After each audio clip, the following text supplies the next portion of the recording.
یقیناً تمہارے لیے اللہ کے رسول میں اچھا نمونہ ہے اس کے لیے جو اللہ کو اور یوم آخرت کی امید رکھتا ہو اور اللہ کو بہت زیادہ یاد کرتا ہو۔ السلام علیکم ورحمۃ اللہ وبرکاتہ۔ مسجد نبوی شریف کے خطبہ جمعہ کا اردو ترجمہ یوٹیوب چینل دنیا و دین پر پیش کیا جا رہا ہے۔ 1 نومبر 2024، 29 ربیع الثانی 1446 ہجری۔ یقیناً تمام تعریفیں اللہ کے لیے ہیں، ہم اس کی حمد بجا لاتے ہیں، اسی سے مدد مانگتے ہیں اور اسی سے بخشش طلب کرتے ہیں۔ ہم اپنے نفس کی برائیوں اور اپنے برے اعمال سے اللہ کی پناہ چاہتے ہیں۔ جس شخص کو اللہ ہدایت دے اسے کوئی گمراہ کرنے والا نہیں، اور جسے وہ گمراہ کر دے اسے کوئی ہدایت دینے والا نہیں۔ اور میں گواہی دیتا ہوں کہ اللہ کے سوا کوئی سچا معبود نہیں، وہ تنہا ہے، اس کا کوئی شریک نہیں۔ اور میں گواہی دیتا ہوں کہ محمد صلی اللہ علیہ وسلم اس کے بندے اور رسول ہیں۔ اے ایمان والو، اللہ سے ڈرو جیسا کہ اس سے ڈرنے کا حق ہے، اور تمہیں موت نہ آئے مگر اس حال میں کہ تم مسلم ہو۔ لوگو، اپنے اس پروردگار سے ڈرتے رہو جس نے تمہیں ایک جان سے پیدا کیا، پھر اسی سے اس کا جوڑا بنایا، پھر ان دونوں سے بہت سے مرد اور عورتیں پھیلا دیں۔ اس اللہ سے ڈرو جس کا واسطہ دے کر ایک دوسرے سے اپنا حق مانگتے ہو، اور قریبی رشتوں کے معاملے میں بھی اللہ سے ڈرتے رہو، بے شک اللہ تعالیٰ تم پر نگہبان ہے۔ اے ایمان والو، اللہ سے ڈرو اور درست بات کہا کرو، وہ تمہارے کام کو درست کر دے گا اور تمہارے گناہ کو معاف کر دے گا، اور جس نے اللہ اور اس کے رسول کی اطاعت کی اس نے بڑی کامیابی حاصل کی۔ حمد و صلات کے بعد میں اپنے آپ کو اور آپ لوگوں کو اللہ کا تقوی اختیار کرنے کی اور دل و باطن کو آباد کرنے کی وصیت کرتا ہوں، کیونکہ یہ سب سے بہترین چیز ہے جس سے دل و باطن آراستہ و پیراستہ ہوتا ہے، اور قلب و باطن اگر پاکیزہ ہو تو اس کی خوشبو زبان اور اعضاء سے بھی پھوٹتی ہے۔ ارشاد باری تعالیٰ ہے کہ بے شک جو لوگ ایمان لائے اور انہوں نے عمل صالح کیا، رحمان ان کی محبت سب کے دلوں میں جاگزیں کر دے گا۔ مومن مرد و عورت کی جماعت ہمارے نبی صلی اللہ علیہ وسلم کی سیرت اور ان کی اعلیٰ خصائل محض ایک عارضی گفتگو یا گزرا ہوا کوئی واقعہ نہیں ہے جس کا کسی مسلمان کی زندگی پر کوئی اثر نہ ہو۔ اللہ تعالیٰ نے ہمارے نبی کو بہترین اسوہ اور نمونہ بنایا۔ ارشاد باری تعالیٰ ہے کہ یقیناً تمہارے لیے اللہ کے رسول میں اچھا نمونہ ہے اس کے لیے جو اللہ کو اور یوم آخرت کی امید رکھتا ہو اور اللہ کو بہت زیادہ یاد کرتا ہو، کیونکہ آپ انسان ہونے کے ساتھ ساتھ جیسا کہ اللہ تعالیٰ نے فرمایا کہ کہہ دے کہ میں تمہارے جیسا ایک آدمی ہوں، البتہ مجھ پر وحی کی جاتی ہے۔ تاہم جب اللہ تعالیٰ نے اس کی صفات کو کامل کیا، اس کے کردار کو سنوارا اور اسے انسانی بلندی اور بشری کمال کا نمونہ بنانے کے لیے تیار کیا، تو اس نے اس پر ربانی رسالت اور الہی شریعت کی روشنیاں انڈیل دیں، اور دنیا اس روشنی اور چمک سے جگمگا اٹھی۔ نور پر نور ہے، اللہ تعالیٰ اپنے نور کی طرف سے رہنمائی کرتا ہے جسے چاہے۔ سنت، تاریخ اور سیرت کی کتابیں ہمیں بتاتی ہیں کہ آپ صلی اللہ علیہ وسلم دنیا کے لیے سراپا رحمت تھے، جو رحمت چلتی پھرتی تھی اور انسانی شکل اختیار کر لیتی تھی، اور آپ صلی اللہ علیہ وسلم ہمدردی، رحم دلی، معافی، حسن خلق، نرم مزاجی کے بہتے ہوئے دریا تھے۔ سنگ دلی کی آپ کے دل میں اور فضل گوئی کی آپ کے زبان پر کوئی جگہ نہ تھی۔ آپ نہ تند مزاج تھے اور نہ سنگ دل تھے، اور نہ ہی ترش رو تھے، اور نہ بدخو تھے، نہ تلغفتار تھے اور نہ بد مزاج تھے۔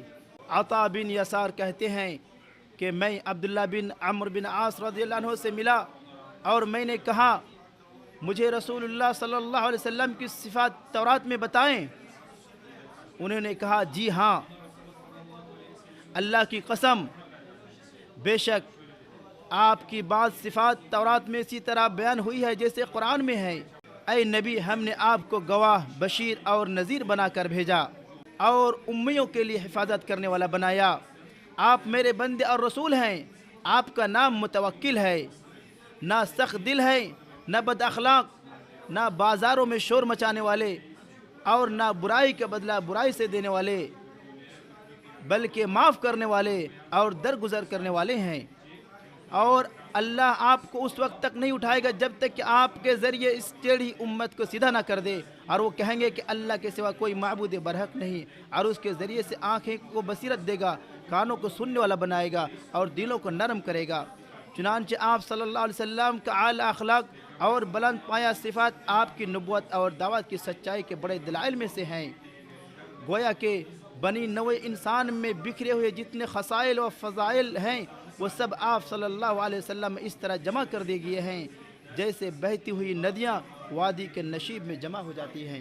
بلکہ آپ صلی اللہ علیہ وسلم کا حسین و جمیل مخڑا اور نورانی چہرہ سچائی کا آئینہ دار تھا، اس پر سچائی کے آثار جگمگا رہے تھے اور صداقت کی نشانیاں جھلملا رہی تھیں، جیسا کہ عبداللہ بن سلام رضی اللہ عنہ نے فرمایا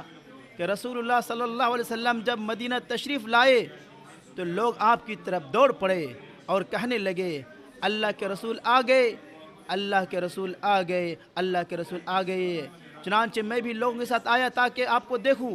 پھر جب میں نے اللہ کے نبی کے چہرہ کو دیکھا تو مجھے لگا کہ آپ کا چہرہ کوئی کسی جھوٹے کا چہرہ نہیں ہے، اور سب سے پہلی بات جو آپ نے کہی وہ یہ تھی، اے لوگوں سلام کو عام کرو، کھانا کھلاؤ، صلہ رحمی کرو، اور رات میں جب لوگ سوتے ہوں اس وقت نماز پڑھو، تم سلامتی کے ساتھ جنت میں داخل ہو جاؤ گے۔ آپ صلی اللہ علیہ وسلم خیر خواہی، تمام جہانوں کے ساتھ حسن سلوک اور نرم مزاجی میں سراپر رحمت اور امام ہدایت تھے، جن کے چہرہ انور سے ظلمت اور اندھیرا چھٹ جاتا تھا، گویا کہ ثریا آپ کی جبین کے ساتھ معلق ہو۔ ایمان والو، اس امت پر اللہ کی مہربانی کے عظیم مظاہر میں سے یہ ہے کہ اس نے اس امت پر اس نبی کے ذریعے احسان کیا ہے، جس کے بارے میں ارشاد باری ہے، تمہارے لیے تمہیں میں سے ایک رسول آئے جن پر وہ بات شاق گزرتی ہے جس سے تمہیں تکلیف پہنچتی ہے، تمہاری ہدایت کے بڑے خواہش مند ہیں، مومن کے لیے نہایت شفیق اور مہربان ہیں۔ یہ وہ نبی ہیں جن پر اپنی امت کے لیے باعث مشقت اور تکلیف دہ کام گراں گزرتا ہے۔ وہ اپنی امت کے اولین آخرین گزرے ہوئے اور آنے والے تمام لوگوں سے محبت کرتے ہیں۔ ابو موسیٰ اشعری سے روایت ہے، انہوں نے نبی صلی اللہ علیہ وسلم نے ارشاد فرمایا کہ جب اللہ تعالیٰ اپنے بندوں میں سے ایک امت پر رحمت کرنا چاہتا ہے تو وہ اس امت سے پہلے اس کے نبی کو اٹھا لیتا ہے اور اسے اس سے پہلے پہنچنے والا پیش رو بنا دیتا ہے۔ ابو ہریرہ رضی اللہ عنہ سے روایت ہے کہ رسول اللہ صلی اللہ علیہ وسلم قبرستان کی طرف نکلے اور فرمایا، مومن قوم کی بستی والو، تم پر سلامتی ہو، اللہ نے چاہا تو ہم تم سے ملنے والے ہیں، میری خواہش ہے کہ میں اپنے بھائیوں کو دیکھوں۔ لوگوں نے عرض کیا، اللہ کے رسول کیا ہم لوگ آپ کے بھائی نہیں ہیں؟ آپ نے فرمایا، تم لوگ میرے اصحاب ہو، میرے بھائی وہ ہیں جو اب تک نہیں آئے ہیں۔ بلا شبہ نبی صلی اللہ علیہ وسلم اس کے حقدار ہیں کہ دل ان کی محبت، عظمت اور چاہت سے لبریز ہو جائے اور درود و سلام نو کے زبان پر رہے۔ لہذا اس شخص کی کیا کیفیت ہونی چاہیے جس کا گھر آپ سے قریب ہو اور آپ کے پڑوس میں رہتا ہو، اور محبت و شوق اس وقت مزید دو آتشہ ہو جاتا ہے جب محبوب کا گھر اپنے گھر سے قریب ہو۔ اللہ کے نبی پر رحمت بھیجے، اور سچی محبت کا پیمانہ یہ ہے کہ محبوب کی اطاعت میں جلدی کی جائے اور ان کی خوشنودی حاصل کرنے کی کوشش کی جائے۔ کلیم اللہ کی اپنے رب کی اس بات پر غور کریں، اور میں تیری طرف جلدی آ گیا تاکہ تو خوش ہو جاؤ۔ سچی اور کامل محبت وہ ہے جس میں ہمیشہ صداقت اور حقیقت کے شواہد اور آثار موجود ہوں، اور اللہ کی محبت کے ساتھ نبی کی محبت عظیم ترین عبادت ہے جو ایک مومن بندہ اپنے رب کے لیے بجا لاتا ہے، اور اس کی محبت اور قربت سے وہ شرف یاب ہوتا ہے۔ بلکہ نبی صلی اللہ علیہ وسلم کی محبت اللہ کی محبت کی علامت میں سے ہے، کیونکہ نبی صلی اللہ علیہ وسلم کا مقام و مرتبہ رب کے نزدیک سب سے بلند و اعلیٰ ہے۔ اور جو شخص اپنے محبوب کی محبت میں سچا ہوتا ہے وہ اپنے محبوب کی ہر پسندیدہ چیز اور پسندیدہ اشخاص سے محبت کرتا ہے، اور اپنے محبوب کی ہر ناپسندیدہ چیز سے نفرت کرتا ہے۔ اسی طرح ایک سچا محب اپنے محبوب سے ملنے کے لیے ہمیشہ بے قرار رہتا ہے، اس کے تذکرے اس کی زبان پر ہمیشہ رہتا ہے، اس کی عظمت کرتا ہے، بہت زیادہ محبت ہوتی ہے، اور جس محبت کا اثر اس کی حقیقی زندگی پر نہیں پڑتا، جو محبت صرف محبوب کے ظاہری آثار اور کھنڈرات پر کھڑے ہو کر کچھ دیر یاد کرنے سے عبارت ہے، وہ ایک ناقص محبت ہے۔ اس لیے جس کی محبت کے یہ حال ہے اسے سید الکائنات کی محبت میں موجود نقص کے مختلف پہلوؤں کو کامل کرنے کی کوشش کرنی چاہیے۔ حقیقی اور سچی محبت کا باب نہایت وسیع ہے۔ ان ابواب میں نبی صلی اللہ علیہ وسلم کی رفاقت اور جنت میں بلند ترین مقامات کا حصول شامل ہے۔ انس بن مالک سے روایت ہے کہ ایک شخص رسول اللہ صلی اللہ علیہ وسلم کے پاس آیا اور آپ سے پوچھا، اے اللہ کے رسول، قیامت کب آئے گی؟ رسول اللہ صلی اللہ علیہ وسلم نے فرمایا، تم نے اس کے لیے کیا تیار کر رکھا ہے؟ اس نے کہا، اللہ اور اس کے رسول کی محبت۔ آپ نے فرمایا، تم اسی کے ساتھ ہوگے جس کے ساتھ تم کو محبت ہے۔ انس رضی اللہ عنہ نے فرمایا کہ اسلام قبول کرنے کے بعد ہم نبی صلی اللہ علیہ وسلم کی اس ارشاد سے بڑھ کر کسی اور بات سے اتنی خوشی نہیں ہوئی کہ تم اسی کے ساتھ ہوگے جس کے ساتھ تم کو محبت ہوگی۔ انس رضی اللہ عنہ فرماتے ہیں، میں اللہ اور اس کے رسول سے محبت کرتا ہوں اور ابو بکر اور عمر سے بھی محبت کرتا ہوں، اور مجھے امید ہے کہ میں بھی ان کے ساتھ ہوں گا، اگرچہ میرا عمل ان کی طرح نہیں ہے۔ اللہ مجھے اور آپ کو نبی صلی اللہ علیہ وسلم کی سنت کی پیروی کرنے اور ان کے دین پر عمل کرنے اور ان سے غایت درجہ محبت کرنے کی توفیق عطا فرمائے۔ جو کہا آپ نے سنا، اور اللہ سے استغفار طلب کرے۔ اللہ بخشش کرنے والا ہے اور اللہ بہت زیادہ معاف کرنے والا اور درگزر کرنے والا ہے۔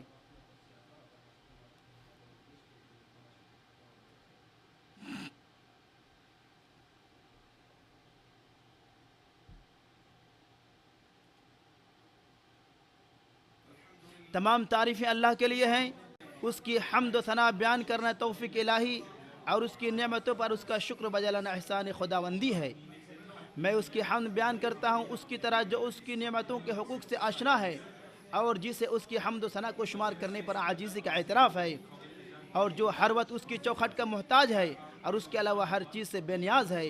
اور میں گواہی دیتا ہوں کہ اللہ کے سوا کوئی معبود برحق نہیں، وہ اکیلا ہے، اس کا کوئی شریک نہیں، وہ اپنی الوہیت، ربوبیت اور اسماء و صفات میں کامل ہے۔ اور کامل درود و سلام نازل ہو اس ہستی پر جو تمام مخلوقات میں سب سے اعلیٰ، رسولوں کے سردار اور انبیاء کے خاتم ہیں۔ اللہ کی رحمتیں اور سلامتی ہوں ان پر، ان کے اہل و عیال اور صحابہ کرام پر جو ہدایت کے چراغ اور آسمانی ہدایت کے درخشندہ ستارے ہیں، اور ان کے جو ان کے پیروکار ہیں، جب تک کہ بادل سے مینہ برستا رہے اور پانی کے قطرات گرتے رہیں۔ ہمارے نبی صلی اللہ علیہ وسلم کو ان کے رب نے ان فضائل و خصائل کے ساتھ اپنی مخلوقات میں سے منتخب کیا اور ان میں سے چنا ہے تاکہ وہ انبیاء کرام کے سلسلے کی سب سے اہم کڑی بن جائیں، اس کی طرف سے آخری شریعت کے مبلغ بنیں، تاکہ وہ ان ربانی تعلیمات کے ذریعے انسان کو حقیقی انسان بنا سکیں اور اس کو انسانی کمال کی ان بلندیوں تک پہنچا سکیں جہاں اللہ تعالیٰ اس کو اس دنیا میں دیکھنا چاہتا ہے۔ جبکہ انسان نبی صلی اللہ علیہ وسلم کی رسالت سے قبل جہالت، ظلم و ستم، تاریکی اور بت پرستی کی آخری سطح پر پہنچے ہوئے تھے، اس لیے اس میں کوئی تعجب کی بات نہیں تھی کہ آپ کی دعوت سورج کی روشنی کی طرح پھیلتی، پھر وہاں تک پہنچ جاتی جہاں تک لیل و نہار کا سلسلہ قائم ہے، اور گزرے زمانوں میں بیابانوں اور سمندروں کے چار جہاں تک کائنات پھیلی ہوئی ہے، اور اس دنیا کو رحمت و عدل، تہذیب و تمدن، علم و معرفت اور انسانیت سے بھر دیتی۔ اس لیے ایک مسلمان کو چاہیے کہ اپنے نبی صلی اللہ علیہ وسلم کو اقتداء اور اتباع کرے تاکہ اس کی اتباع اور پیروی کا شرف حاصل ہو اور اس کی سچی محبت کو پا سکے۔ پھر جان لو اللہ تم پر رحم کرے، اسلام نے جانوں کی حفاظت اور نفسوں کی سلامتی کو سب سے بڑے اور اہم مقاصد میں قرار دیا ہے، اور ان اسباب کو مشروع قرار دیا ہے جو ان کی حفاظت و سلامتی کی ضامن ہوں، اور ان دروازوں کو بند کر دیا ہے جو ان کے مخالف ہیں۔ اس لیے مسلمانوں کو نفسوں کی صحت و سلامتی کے لیے مشروع اور مفید اسباب اختیار کرنے کی وصیت کی جاتی ہے۔ ان میں سے یہ ہے کہ موسم انفلوئنزا کے خلاف تحفظات اور ویکسین لینے میں پہل کریں، خاص طور پر ہجوم والی جگہوں پر اور حرمین شریفین اور عمرہ کی زیارت پر۔ اللہ سے ہم سوال کرتے ہیں کہ ہمیں، آپ کو اور تمام مسلمانوں کو ہر طرح کی برائی مصیبت سے محفوظ رکھے۔ مومن اللہ کے بندو، آج کے دن کائنات اور مخلوق کے سردار پر درود پڑھنا مستحب ہے، چنانچہ اللہ کے نبی فرما رہے ہیں کہ تمہارے دنوں میں سب سے افضل دن جمعہ کا دن ہے، اسی لیے اسی دن میرے اوپر کثرت سے درود بھیجا کرو، اس لیے کہ تمہارا درود ہمارے اوپر پیش کیا جاتا ہے۔ اے اللہ، درود و سلام اور برکت نازل فرما اگلے اور پچھلے تمام لوگوں کے سردار امام الانبیاء خاتم النبیین رحمت للعالمین پر، اسی کے بقدر جو تیری کتاب نے شمار کر رکھا ہے، تیرے قلم نے تحریر کیا ہے اور تیرے علم نے جسے اپنی وسعت میں لے رکھا ہے۔ اے اللہ تمام صحابہ سے راضی ہو جا اور خلفائے راشدین سے راضی ہو جا، اور خاص طور پر ابو بکر، عمر، عثمان اور علی سے راضی ہو جا، اور تمام صحابہ کرام سے اور اہل بیت سے اور تمام صحابہ کرام سے اور تابعین کرام سے اے اللہ رب العالمین، اور ہم سے بھی راضی ہو جا اے رب العالمین، اے سب سے زیادہ عزت والے۔ اے اللہ اسلام اور مسلمانوں کو عزت عطا فرما، اے اللہ اسلام اور مسلمانوں کو عزت عطا فرما، اے اللہ اسلام اور مسلمانوں کو عزت عطا فرما، کفر اور اہل کفر کو ذلیل و رسوا فرما، اور اس بابرکت ملک اور تمام مسلم ممالک کو مضبوط، محفوظ اور امن والا بنا دے۔ اے اللہ ہمارے فلسطین مسلمانوں کی مدد فرما، اے اللہ تو ان کی مدد فرما، اے اللہ تو ان کی حفاظت فرما، اے اللہ اے اللہ اے اللہ اور ان کے دشمن پر تو بدلہ لے اے رب العالمین۔ اے اللہ ہمارے پیشوا خادم حرمین شریفین اور ان کے ولی عہد کو اسلام اور مسلمانوں کی عزت والے اور ایسے کاموں کی توفیق دے جن میں مسلمانوں کی بھلائی ہے۔ اے اللہ ہم آپ سے سوال کرتے ہیں کہ ان کے ہر خیر کے معاملے ان کی مدد فرما اور انہیں اس کی توفیق عطا فرما جس میں اسلام اور مسلمانوں کی بھلائی ہے۔ اے اللہ ہم تجھے اس چیز کی بھلائی چاہتے ہیں جو تو جانتا ہے، اور اس چیز کی برائی سے پناہ مانگتے ہیں جو تو بھی جانتا ہے۔ اے اللہ کے بندو، اللہ کا شکر ادا کر کے اس کے فضل و کرم کو طلب کرو، اس کے حکم کی تعمیل کرتے ہوئے اس کی نعمتوں کی حفاظت کرو، چمٹ کر اور جم کر اس کی دعا کرو۔ سبحان ربک رب العزت عما یصفون وسلام علی المرسلین والحمد للہ رب العالمین۔ مسجد نبوی شریف کے خطبہ جمعہ کا اردو ترجمہ یوٹیوب چینل دنیا و دین پر پیش کیا گیا۔ خطیب فضیلت الشیخ احمد بن علی الحذیفی حافظہ اللہ، مترجم Abdul Rahman bin Lutf ul Haq P H D scholar Madinah university. Video ترتیب ابو فراز محمد ایوب ابراہیم قصوری۔ قرآن مجید نماز اور مسنون اذکار سمجھ کر پڑھیں، نبی کریم صلی اللہ علیہ وسلم کی سنتوں پر عمل کریں، دوسروں کو بھی دعوت دیں۔ اللہ تبارک تعالی ہم سب کی دنیا و آخرت اچھی کرے۔ دینی سوالات کے فری جوابات کے لیے گروپس مثال دین المدینہ ممبر بننے کے لیے 00923167983575 00923352520207۔